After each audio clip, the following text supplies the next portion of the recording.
Hello and welcome to Love Thy Lawyer, where we talk to real lawyers about their lives in and out of the practice of law, how they got to be lawyers, and what their experience has been. I'm Louis Goodman, the host of the show, and yes, I'm a lawyer. Nobody's perfect. Today is a bonus episode, and I'm talking to Kris Reid of ardor.com. That's ARDOR.com.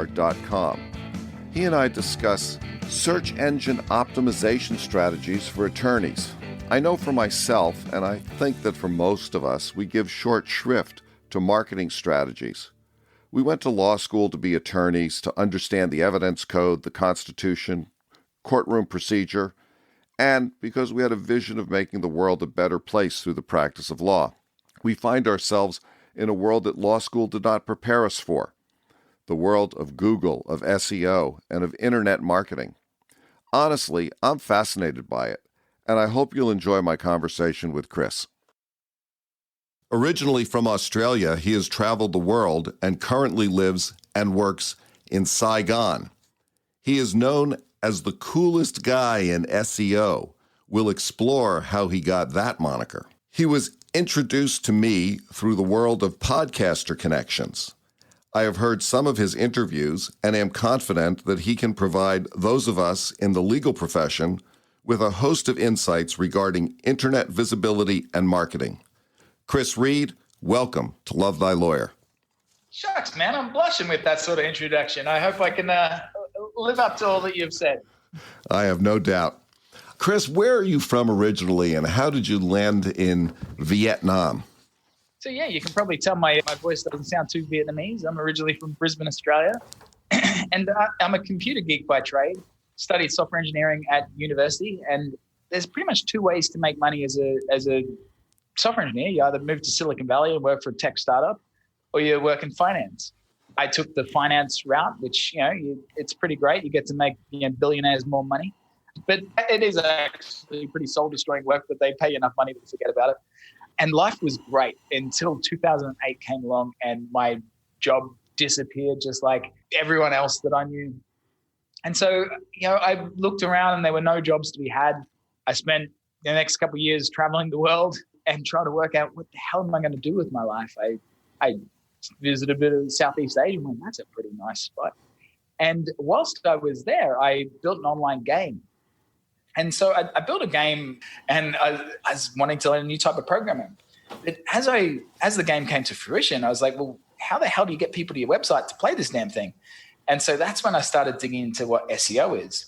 And what exactly is SEO? So SEO, search engine optimization, it's been around as long as search engines been around. So SEO is basically feeding search engines what they're looking for to make sure that, you appear on the top of the rankings. So, there's 10 search results on the front page of Google. So when someone's searching for divorce lawyer New York or criminal lawyer San Francisco or DUI attorney or whatever it is, there's 10 search results that come up. How does Google know, who's number one, who's number 10? Because I tell you, they get a very different amount of traffic. No one goes to page 2, so just forget about page 2 of Google search results. No one goes there. But the number 10 result, it gets around 3 to 4% of the clicks. Pretty small, right? The number 1 result gets around 31% of the clicks. So you get 10 times as much traffic being number 1 as number 10. That's how valuable that is. And so that's what we're doing, is helping our clients make sure they get their message in front of their ideal customers. So the first thing you need to do is understand who is your ideal customer and what are they searching for. Something like a DUI attorney, it's pretty easy, but often things are a bit more abstract. People don't know what they're looking for. They're searching for that they've got a headache. What's the headache that your business solves? Because they often don't know how to fix it. If you did, you'd go and fix it right now. If your toilet's broken, you call an emergency plumber, get it fixed. But, often with an attorney, you don't know exactly what you're searching for. So you're searching for the problem. That's what we need to understand. Who's your ideal customer and what are they searching for? That dictates how you do everything, how you structure your website, how you write your content, to show Google that you're the perfect answer to that person's search query. Then Google puts your website right in front of where that person's actively looking for exactly what you do. then it's just a matter of asking them real nicely to come and do business with you. And that's how you grow your business online. Are there any search engines other than Google that are worth worrying about? For example, Bing or Yahoo? I think Microsoft would like it if you'd go to Bing, yeah. But that's about the only person that you're going to help. I don't know what happened to Yahoo. Are they still around? I don't think so. Like Google has the vast majority of the market share. Don't worry about the rest. Like there's more than enough business for you on Google that you don't need to worry about the rest. Now, Google uses an algorithm. Is that correct? They sure do. And they got an army of software engineers. Like Google Works by Google's. Well, what is an algorithm? Can you explain to a lawyer what an algorithm is? Sure. An algorithm is written by their software engineers. So Google has an army of software engineers. Like their book, How Google Works, which was written many years ago. At the time, they had like 140,000 staff or something. Now I'm sure they've got a lot more. And there's software engineers that are hacking all day long to work out how to filter the internet. So the internet is really, really, really big. Like our human brains cannot fathom how big it is. We can't even really fathom how big San Francisco is, never mind like the whole US and the world. It's really big.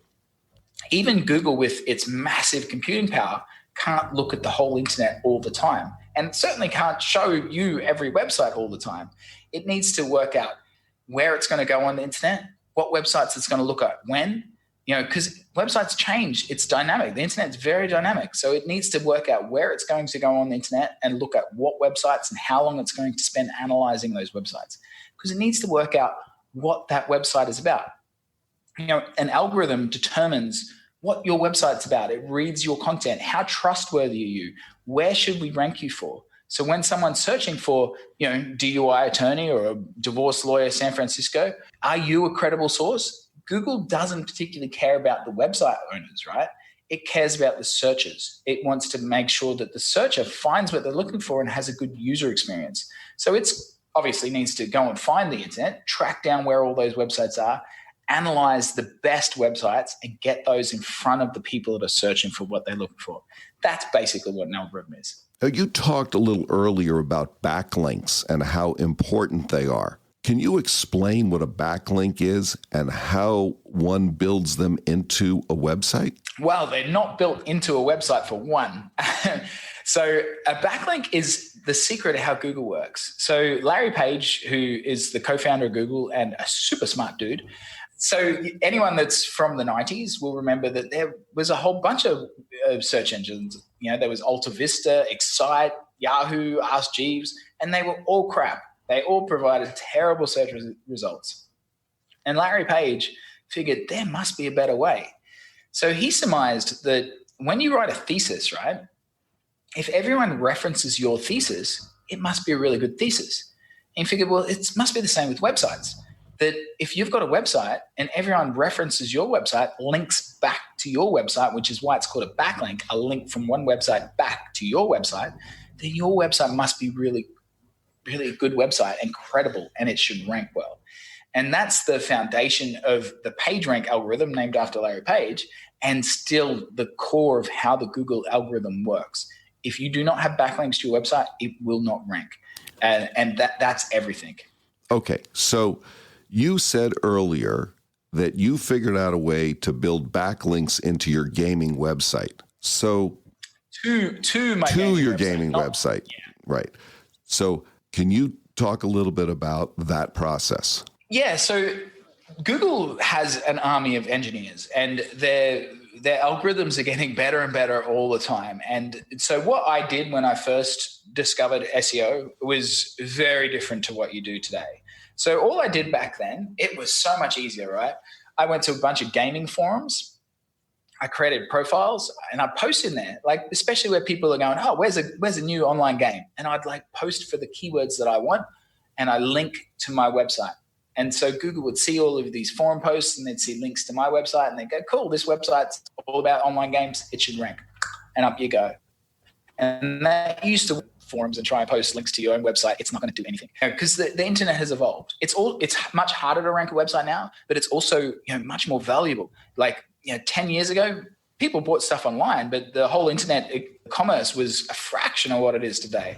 You think of just what Amazon is. I mean, Amazon would dwarf what the internet was 10 years ago. So it's much more valuable as well. So, how you build backlinks today is by providing great content. One thing that I do a lot, so where the people that we service the most are lawyers and real estate agents. In the last 24 hours, I've done 3 podcasts. I was on a podcast 22 minutes ago. I just finished it 2 minutes before I jumped onto you. Because, one thing you need to think about with SEO too is your search intent, but we can get onto that later, is, we don't want to rank for SEO type keywords because people searching for SEO, they want to learn about SEO and do SEO. We want to get in front of realtors and in front of lawyers that are searching, how do I get more customers online? How do I get business online? That's our perfect customer. And so we need backlinks. And where do we get those backlinks from? Real estate podcasts, lawyer podcasts. They're great places to get backlinks from. Because who knows more about law than a law podcast, or who knows more about real estate than a real estate podcast? So Google picks up those links that I have from those websites coming back to our website and go, man, this guy knows everything about lawyer marketing. He should rank really well for lawyer marketing. And that's how we get our message in front of our ideal customer. And you can see why it's valuable, right? Like, I have to spend an hour of my time speaking with you. Not that I don't mind doing that. It's quite nice. I get to sit here and enjoy my cup of coffee and talk blah, blah, blah, blah, blah.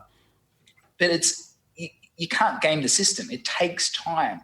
You have to build up that reputation. You build up that trust. And that's why the backlink algorithm works so well, because it's really hard to do BS and break it, So for the most part, the listeners listening to this podcast are attorneys. And I think that we all get a little irritated with the notion that since we've spent our entire lives being at the top of our classes in school, and we've gone to law school, and we've gone through this intellectual weeding process, and we've worked at firms, and we took the bar exam, and we go in front of judges every day, and we have good reputations with influential people, and then all of a sudden we come to Google, and Google says, well, prove to me now you're not just some sort of grifter.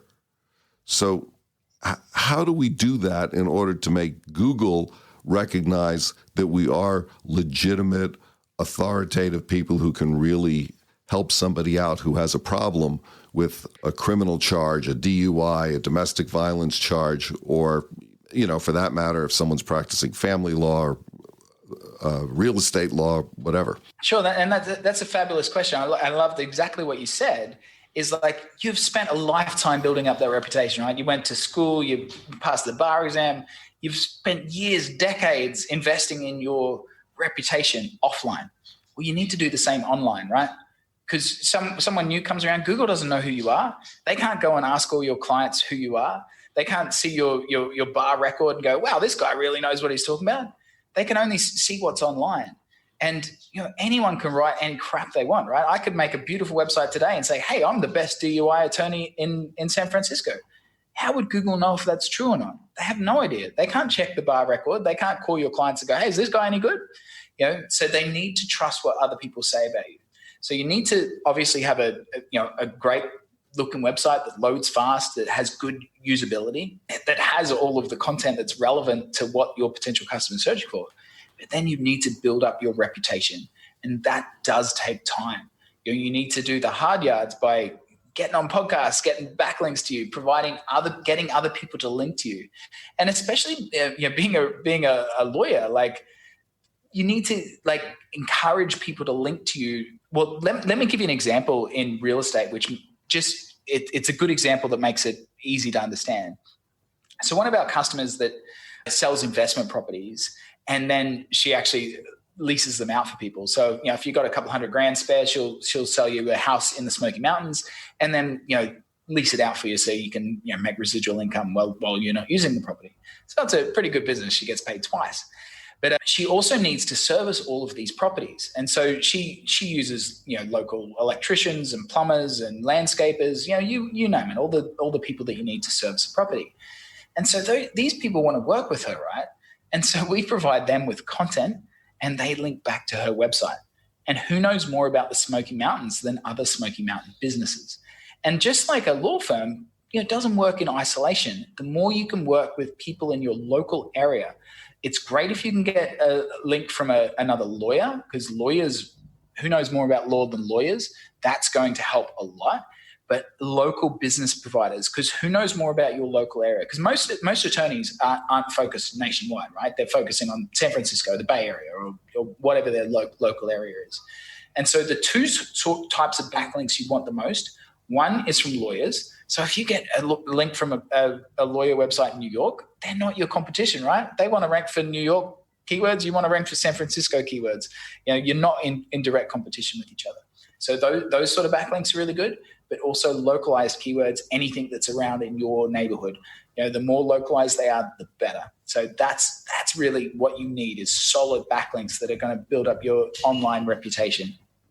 So if there's a bookstore down the street that has a website, it would be good for them to put in a link to my website and me to put in a link to their website? Ideally, you don't want reciprocal links, because if you have reciprocal links, they still count. They're good, but they're not as good as one-way links, because you're diluting the value of it. It's better if it's just one way. So yeah, if you provided that bookstore with a nice article about copyright law, or if you steal a book from the library, then you're going to go to jail. Something that's law related that goes onto their website and they link back to you. Then Google sees that and goes, "Wow, yeah, this guy knows about law. He should rank for these keywords." Are there tools to find out what Google is looking for? But it's not easy, right? To become an SEO expert, you need to do your 10,000 hours. It is challenging. And one thing to think about is like a lawyer, right? Would you rather, if you're up against some criminal charges, do you want to work with a lawyer that, spends half his day, fighting, being a criminal lawyer, and half his day doing SEO? Or do you want a damn hotshot criminal lawyer that's going to, save your ass? You want someone that focuses on their genius. There's actually a fabulous book that I highly recommend to anyone. It's called Clockwork and it's about how to build a business that doesn't revolve around you. We're not perfect, but we're getting pretty good at it. This is my last day of work for the year. I'm taking my family hiking for the next couple of weeks, and I know the business is going to sail along quite fine without me. Payroll will get paid, clients will get serviced, everything will be fine. I'll come back and there'll be no fires that I need to put out. That's nice. And the whole purpose of the book is to focus on your queen bee role. What is it that your business does? Our business is doing billable hours for our clients. If our analysts are not servicing our clients, we're not making any money. And so that's what they need to be doing. And it's the same with a lawyer. What is your queen bee role? Well, servicing your clients. Why the hell would you learn SEO? It is tricky. It's really, really hard. You need to understand what your customers are searching for, understand the technicalities, how to structure the website. Sure, you might be able to write the content because, you should know about your business and how to speak to your business. But how do you generate backlinks? How do you do those backlinks right? It is really tricky. And that's only one thing, right? That's ranking your website. And at the end of the day, who really cares how much traffic you get to your website or what it ranks for? It's how many clients that pop out the other end that matter. And that's really what we want to focus on, right? Is how many clients pop out. So what you want to do with a website, and this is why websites can be really powerful if done well, it's having a strong call to action, call me today. I've driven around the US and you see those billboards for lawyers everywhere, especially down in the South. They're everywhere. And it's got some big number. It's call Johnny's law firm right now. It's how effective is that? Must cost a fortune to have all these billboards. It's really hard to measure that because, how do you know where that person got your number from and how they called it? It's nowhere near as effective as digital marketing. Digital marketing beats the pants off every other form of marketing, whether it's TV ads, radio ads, billboard ads. You can't measure those things very effectively at all. Digital marketing, Facebook, YouTube, SEO, you can measure it very, very effectively. So you know exactly how much you spent and how much that customer cost. And so you need to work out how much can you spend to acquire a customer. If you know that, your average client spends $5,000, 1,000 of that is profitability, where you can spend $1,000 to break even. You want to obviously minimize that as much so you have some profit, but you need to work out that investment. But with SEO, right, you get your message in front of that customer and you don't say, hey, call me now, because they don't know you. They don't trust you. If you can, say they're searching for DUI attorney San Francisco, and they land on your page, and they start looking at the page and it looks really nice. And then you have a timed pop-up that comes up and go, here's the 5 biggest reasons people, fail to get off DUI charges. Download this guide. They put in their email, they download your guide, and they go, wow, this guy really knows what he's talking about. And then you send them some more emails indoctrinating them. You send them, hey, listen to me on this podcast, or read this article I made, or here's what we did for Susie. And now they're like, wow, I can really trust this guy. He knows what he's talking about. He helped Susie out. Susie's just like me. And then you go, hey, would you like to book a call? And now that's a really, really good lead. That person trusts you. They know that you're an expert. And when they've chosen to speak to you, they've booked a time on your calendar. And so they're going to be a customer. You're not wasting your time with crappy leads. So even if, your billboard does generate some phone calls, it's like, who is this person? Maybe they're, from the wrong state. Maybe they're looking for something else. And now you're just wasting your time speaking to the wrong people as well. So digital marketing kicks the crap out of everything. What do you think about AdWords, and is it worth doing an AdWords campaign? So AdWords is the paid search on Google. If you search any lawyer term in the US, search divorce lawyer New York right now, and you'll see ad. Then you'll get 10 organic search results and then some more ads down the bottom. They clearly work, or Google wouldn't make money. Alphabet, the parent company of Google, something like 95% of their revenue comes from Google ads. It's almost all of it. And it clearly works, or it wouldn't be there. But only around 2 to 6% of people click on ads. Most people just skim straight over and click on the organic. So, even if you're paying for those clicks, you're only at most getting 6% of those clicks. You're missing out on 94% of the business, which is going somewhere else. But the other thing is, it's damn expensive. I talk to real attorneys that are spending $50,000 a month on ads, and it's like, oh my God, are you crazy? That is just they're getting a return on it, so fine. But why keep investing into ads when someone else with bigger pockets can come and just buy those ads away? It's only ever going to get more expensive. If you want leads right now, sure, it works. You can turn it on if your website converts. Otherwise, you're sending ads to a page that doesn't convert. You're going to burn your money. But the one thing that SEO has over ads, which is, and this applies for any form of ads, Facebook ads, YouTube ads, AdWords, is SEO is compounding. You stop spending money on Facebook ads or AdWords, you stop getting immediately. It just turns off instantly. SEO, what you spent last month, you get this month, you get next month, you get next year.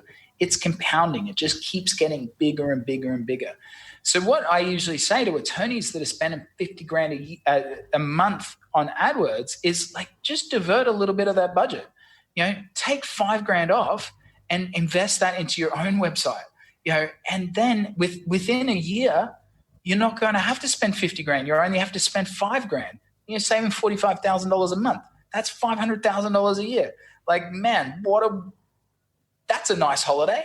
Yeah. So investing in your own business rather than investing in, someone else's business, which is what you're doing when you're buying ads. Well, I think that brings up the notion of how can smaller, less well-funded firms compete against larger, more established and better monetized firms. Yeah. So especially with ads, right? They are really expensive. Truck accident attorney Chicago, I think, is one of the most expensive keywords that you can bid on. It's hundreds of dollars per click. Small firms cannot afford that sort of stuff. So what you need to do is build a strategy that's right for your business and what you can rank for. So based on how many backlinks you have, builds up what's called a domain authority. And that really tells you what you can rank for. But there's always low-hanging fruit.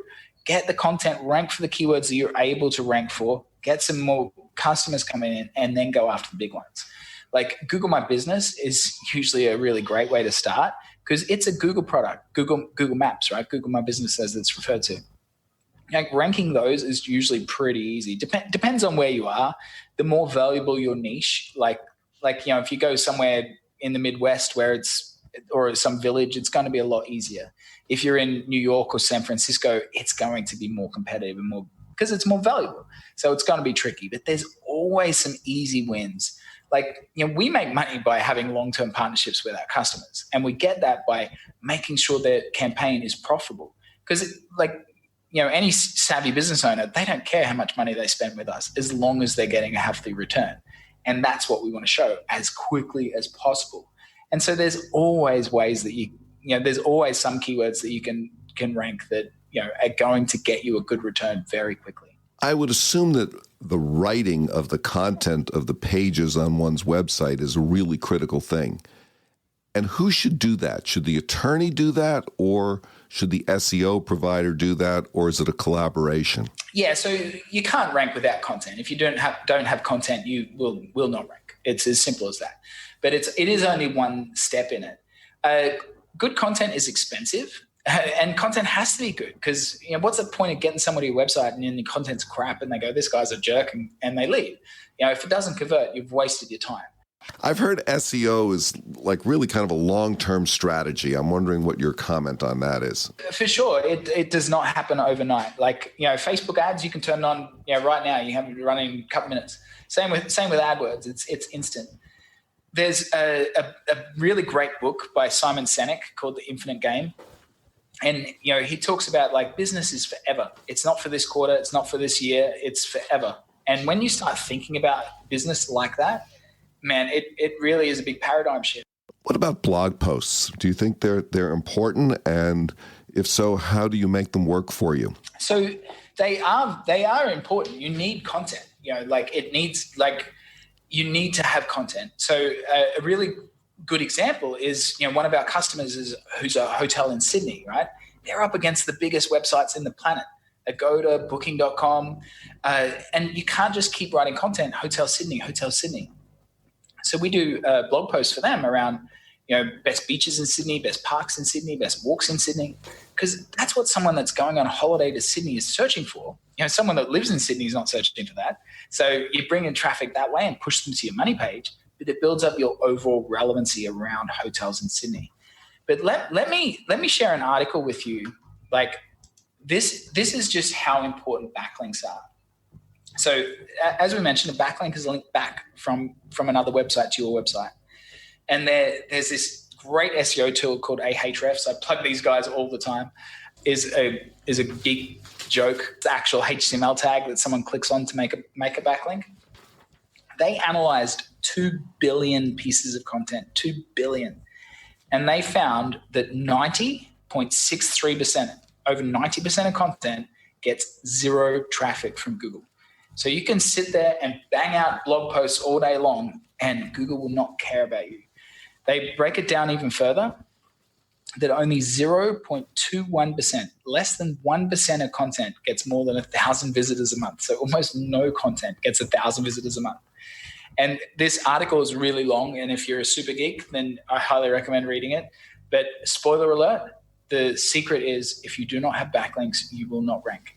If no one is linking to your content, then Google's not going to care about it. Because, it's all down to reputation again. If you write an article about whatever and no one links to it, well, then why does anyone care about it? And that's exactly what Google's going to think, and they're not going to rank your article. So writing content is great because you can't rank if you don't have the content, but you're not going to rank if you don't have the backlinks as well. What about the platform that one's website is built on, WordPress or Squarespace or any of the others? Does it matter? And it matters greatly. Man, stick away from Wix and Squarespace. I don't know why anyone uses this crap. Shopify, for any e-commerce people out there, probably not too many lawyer e-commerce people, it's a great platform for selling stuff, but to rank it is terrible. Oh man, in fact, the same company, Ahrefs, they did an article about Wix, and they showed like how many Wix websites get traffic. It was so small. It was like 2% of them or something. It's like very, very few. And WordPress, it's like about 50% of WordPress sites get traffic. WordPress is an open source platform. It's so extensible. You can do anything with WordPress. Like that is what, if anyone is recommending you have a website on anything else, walk away from them. WordPress powers the vast majority of the website of the internet. There's so many themes, so many different plugins. You can do anything with WordPress. That is what every website should be built on. When you and a lawyer work together, is it a matter of coaching the lawyer through the process, or is it mainly doing the work for the firm? Yeah, lawyers don't have time to do this stuff themselves. So how we work, right, is we work out what success is. What success look like to you? Because like most attorneys, they can't have infinite more customers, right? They need to grow at a stable rate. And so if you want 10 customers a month or 100 or 1,000, well, it's a different investment. But we need to work out what that is and what that growth arc should be like. And you need that stability, right? Because it's like if you start getting 100 new clients a month, well, you need to hire some more attorneys. And now you need to maintain that client trajectory, or otherwise you're not going to be able to make payroll. And that's the beauty of digital marketing, that it's really, really predictable. So the first question we ask is, where do you want to be? How many clients are you getting at the moment? And where do you want to be in 12 months? Okay, cool. So if you go, you want 100 clients, then we go, what's your conversion rate between your phone ringing or having an interview with a potential client and getting the client? You tell us what they are. Most people don't measure this. I ask most people and they go, oh, like 80%, 90%. And it's go, really? I'm a pretty damn good salesman and my conversion rate's not that good. Because people don't measure this stuff because they don't even use a CRM. And this is the sort of stuff we help people with, is using a CRM, the customer relationship management tool. So we know, okay, if your conversion rate is, say, 50%, then you want 100 clients, then we need 200 people making appointments. So what's your conversion rate on your website to appointment? Say if it's 10% for argument's sake, then we need 2,000 visitors to your website. Boom, it's magic. Then we work out these are the keywords that have that search volume. This is what we need to rank for. This is how we structure your website, the content, the backlinks we need to do, and we work everything backwards from that. And I go, this is what we do over the next 12 months to get you from 0 customers a month to 100 clients a month. And it's as simple as that. Well, Kris, I've gone through most of the questions that I had. Is there anything that we haven't covered that you think is really important for attorneys who are marketing their practices to know that we haven't discussed? Yeah, just like, I don't understand how powerful this is. Like that is, our biggest hurdle. Our biggest hurdle is not getting clients. It's like educating people on how powerful having a website is. Kris, can you tell us how we can get in touch with you, and also make sure you send me all of those links so that I can get them in the show notes? I sure can. So you can go to Google and you can type in the coolest guy in SEO. And I tell you, if you don't see my face everywhere, then Google is broken. So that's called reputation engineering right there. But an even better way to do it is go to our website, which is Ardor SEO. And if you can't tell from my funny voice, Ardor means to do something with a fiery passion, and it's spelled ARDOR. So ardorseo.com/law. And if you put your details in there, I'll do a video review for you. So I'll show you exactly how many people are searching every month for your products and services. I'll show you how many people are searching, DUI attorney in San Francisco, divorce lawyer in New York. I'll show you exactly what your potential customers are searching for. Then I'll show you some simple things you can change yourself on your website to get your message in front of where these people are actively looking for exactly what you do and predictably grow your business. So that's ardorseo.com/law. Well, I just have a couple of final questions here. One is, since you are known as the coolest guy in SEO, how did you get that moniker? Did you give it to yourself? Did someone else give it to you? And can you talk a little bit about how that fits in with the notion of long-tailed search words? Yeah, so I mean, it came up as a joke at some SEO conference sometime. I'm not exactly sure how. I'm a geek and I hang out with lots of geeks and we have geek humor. So it came about through that way. But it's really good for branding, right? Like even the word ardor, it's not a common adjective that people use all the time, and it's easy to forget. Kris Reid, my name is easy to forget as well. The coolest guy in SEO, someone hears you on a podcast, that's really easy to remember, right? And you go and search the coolest guy in SEO, and seriously, I'm everywhere. Thank you so much for talking with me this afternoon. It's been a really enlightening conversation for me, and I think that the people who listen to my podcast will find it very interesting as well. And I hope that they take you up on your offer to take a look at their website and their marketing tools and give them some feedback. Oh, thank you, sir. I hope I can help plenty of lawyers predictably grow their business. Sayonara. That's it for today's episode of Love Thy Lawyer. If you enjoyed listening, please share it with a friend and subscribe to the podcast. If you have comments or suggestions, send me an email. Take a look at our website at lovethylawyer.com, where you can find all of our episodes, transcripts, photographs, and information. Thanks as always to my guests who share their wisdom, and to Joel Katz for music, Brian Matheson for technical support, and Tracy Harvey. I'm Louis Goodman.